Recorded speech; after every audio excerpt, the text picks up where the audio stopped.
Sénégal à travers la construction d'espaces numériques ouverts. Le premier espace numérique ouvert est construit dans le département de Matam, dans la ville de Ourossogui, sur la route d'Idjeri, en fait venant de Ranérou. Et ils sont au niveau actuellement des fondations. Et nous espérons qu'au mois de mars, avril, nous pourrons réceptionner cet espace numérique ouvert. Il s'en suivra évidemment les ISEP qui seront dans le département, les ENO qui seront dans le département de Kanel et puis de Ranérou, puisque l'objectif c'est d'avoir un ENO dans chaque département. Voilà un peu l'enseignement supérieur au niveau de la région de Matam. Il faut souligner aussi que nous avons déjà équipé le CREI de Sinthiou Bamambé, qui va être un nouveau CREI. L'année dernière, nous avions inauguré le CREI de Nguidjiloy. Donc l'enseignement supérieur commence vraiment à prendre racine dans la région de Matam. waaw di fi ñëw ci yónnent boo xam ne président de la République Macky Sall moo ñu yónni ngir indi jaaleem ak ñaanam ci ñi nga xam ne wuutu nañu àdduna ci màkk ci loolu nag la ñu ànd fii ak ay kilifa université virtuelle du Sénégal ak suñu architecte conseiller ak ñaari coordonnateur ISEP mooy ISEP bu Diamniadio ak ISEP bu Richard Toll ak tamit directeur des constructions ak équipe bu communication ministère bi ñu nemmeeku fan la ISEP bu Matam toll bu ñu demee ci terrain bi muy terrain boo xam ne juróom fukk ak juróom-ñetti hectares la bu commune Matam jox enseignement supérieur fekk nañu fa techniciens yi ñuy àggale seen liggéey mooy seetlu nan la suuf si mel foofu analyse géotechnique yi ngir fondation yi ñu mun ko def ndax ISEP Matam maître d'œuvre délégué bi ministère enseignement supérieur dafa ko jox agence de construction bâtiment ak édifice public marché bi attribué nañu ko tàmbali liggéey bi moo des ISEP bu Matam nag dafa bokk ci juróomi ISEP yi nga xam ni seen financement mat na te ñu war a tàmbali liggéey bi am na ISEP bu Thiès ISEP bu Diamniadio ISEP bu Bignona te mu nekk Niamone ak ISEP bu Richard Toll ISEP bu Matam nag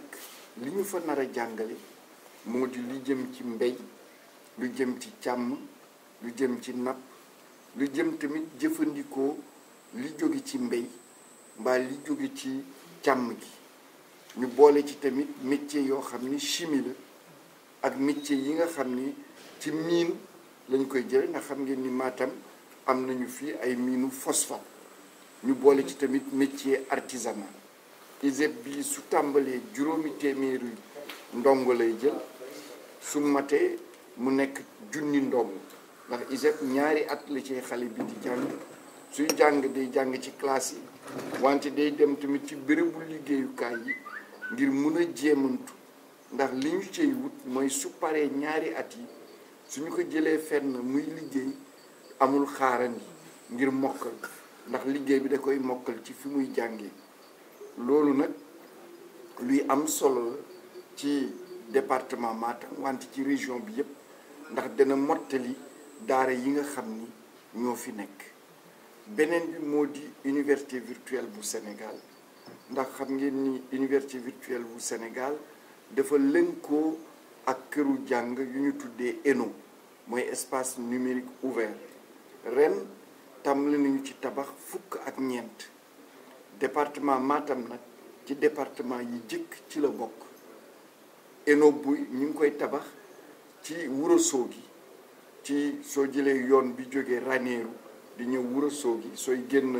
Ourossogui foofu la nekk fondation yi tàmbali nañu ko entreprise bi nee na mars mbaa avril dana ko mun a joxe bon dana bokk ci ENO yi ñuy jëkk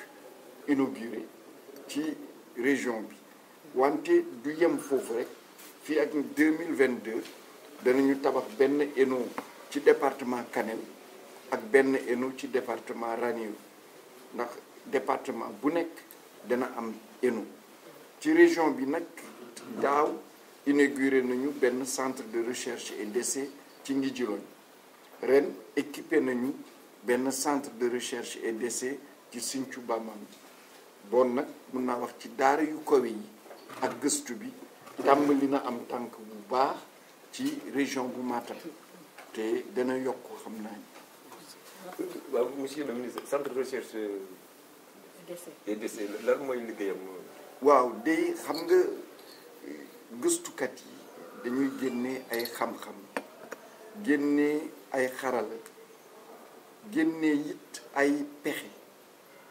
yooyu yëpp suñu buggee suñu koom-koom jëm kanam dañu ko war a yéwénal askan bi centre de recherche et d'essai nag taxawaayam moo di li jiitu jëfandikoo jumtuwaayu jokkoo yi lu mel na internet ak informatique ñu yéwénal ko askan bi dañu fay def diggante 20 ba fanweer ba juróom fukki ordinateur ñu lënkale ko ak internet di ci jàngal xale yi di ci jàngal mag ñi di jàngal jigéen ñi lépp luñ ko mën a jëriñoo wante du yem foofu rek dafa am pàcc boo xam ne jigéen ñi sax ñoo ko gën a bëgg ndax seen GIE yi di leen di jox doole bu baax mooy jàngal leen nan la ñuy defaree soo jëlee lu mel na ay dugub lu mel na ay ceeb lu mel na ay fruits lu mel na ay légumes noo koy gën a defar ba soo ko jaayee njëg bi nga am ci lu bari loolu dañu koy jàngal jigéen ñi dañu leen di jàngal sax ba nu ñuy defaree saabu nu ñuy defaree eau de javel ak yu mel noonu dañuy jàngal tamit xale yi nan la ñuy monter ordinateur xam nga ordinateur mën nga jël yenn saa yi mu yàqu ak yooyu mais xale yi dañuy jàngal bu baax dindi pièces yépp ba ñu mun ko monter di ñu ay xale yoo xam ne ci la ñuy jóge sax am liggéey dañu leen di jàngal tamit nan la ñuy monter ay affaire énergie solaire ci kër nga am ay panneaux solaires lampe yi ak yooyu yëpp nan ngeen la ñuy xayma li ci war a dem bi tamit defar ko monter ko dañu leen di jàngal tamit kooku lënkoo lay doon menuisier yi ak menuisier métallique yi nan la ñuy defaree four solaire xam ngeen ni naaj bi alhamdulilah sakkan na fii wante duñ ko jëfandikoo lu bari or am na ay four yoo xam ni taxu ko jafe trop suñu ouvrier métallique yi mën nañu ko defar te suñu ko defaree bala ngay jëfandikoo këriñ yàq ay garab ak yooyu four yooyu mën nga ko jëfandikoo jigéen ñi lu nekk lañu ci mën a togg loolu yëpp centre de recherche et d'essai bi da koy def. Merci, très important.